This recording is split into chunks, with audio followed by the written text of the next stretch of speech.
खेड्यातल्या एका छोट्याशा गावात एका जुन्या मातीच्या घरात आई आणि मुलाचं आयुष्य चाललेलं होतं.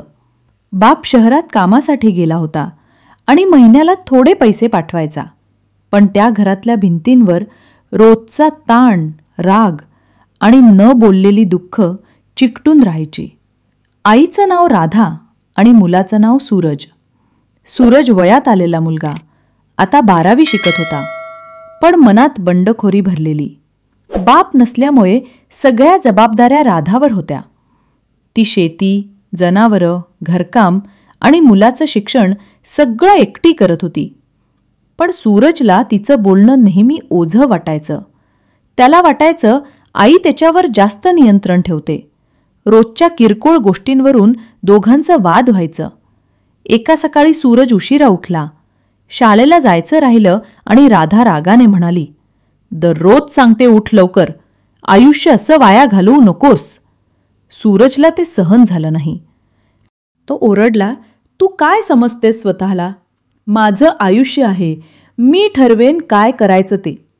आईच्या डोळ्यात अश्रू आले, पण ती शांत राहिली, कारण ती जाणून होती की बाप नसल्यामुळे हा मुलगा अधिक चिडचिडा झाला आहे. दुपारी ती शेतात गेली आणि परत आली तर घरात सर्वत्र अव्यवस्था.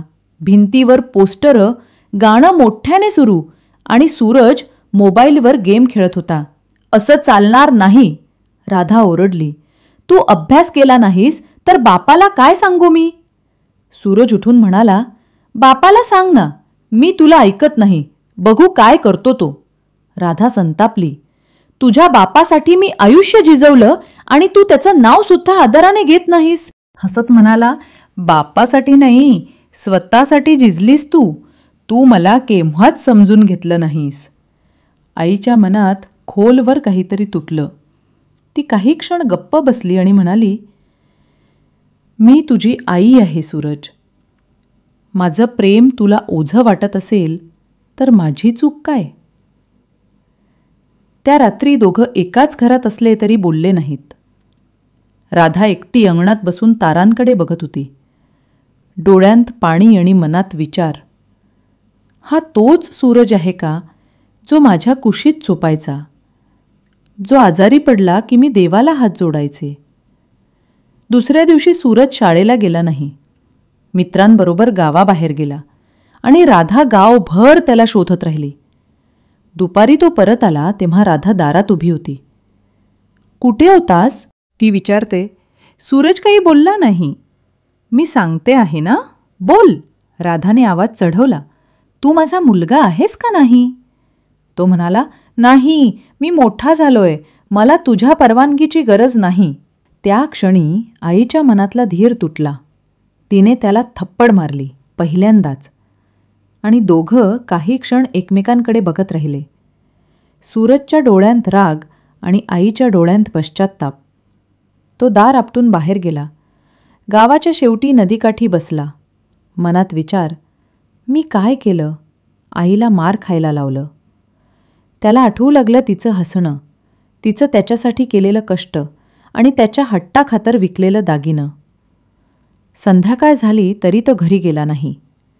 राधा डोळ्यांत आसवं घेऊन मंदिरात गेली. देवासमोर हात जोडून म्हणाली, "देवा, माझा मुलगा परत दे. मी त्याच्यावर रागावले, पण माझं मन नाही बदललं." रात्री उशिरा सूरज परत आला. आई झोपली नव्हती. तो हळूच खोलीत गेला. आईकडे पाहत राहिला. तिचा थकलेला चेहरा पाहून त्याचं मन पिळवटून गेलं. त्यानं तिच्या हाताला स्पर्श केला. ती जागी झाली. "सूरज?" ती हळूच म्हणाली. तो रडत तिच्या कुशीत गेला. "आई, माफ कर. मी चुकीचं बोललो. तू माझ्यासाठी सगळं केलंस आणि मी फक्त तक्रारी केल्या." राधाने त्याचं डोकं करवलं. "मुलं चुका करतात रे, पण आईचा राग काही कायमचा नसतो." ते दोघं बराच वेळ शांत बसले. घरभर फक्त श्वासांचा आवाज आणि भिंतींवर पुन्हा प्रेमाचं उबदार पण पसरलं. दुसऱ्या दिवशी सकाळी सूरज उठला. आईसाठी चहा केला ती हसली.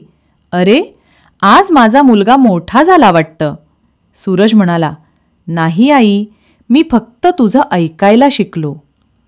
त्या दिवसानंतर त्याने अभ्यासावर लक्ष दिलं.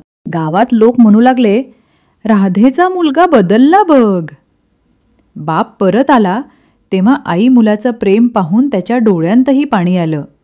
तो म्हणाला, मी नसतानाही तू घर सांभाळलंस राधे, आणि मुलालाही माणूस केलंस. राधा हसली. आईचं प्रेम आणि मुलाचं माफ करणं यापेक्षा मोठं काही नाही. घर पुन्हा एकदा शांत झालं. पण त्या शांततेत आता एक समज, एक आदर आणि एक नात्याची नव्याने जन्मलेली ताकद होती. आणि त्या घराच्या भिंतींवर पुन्हा हसणं उमटलं. कारण आई आणि मुलगा दोघांनी एकमेकांच्या मनाचं बोलणं अखेर ऐकलं होतं.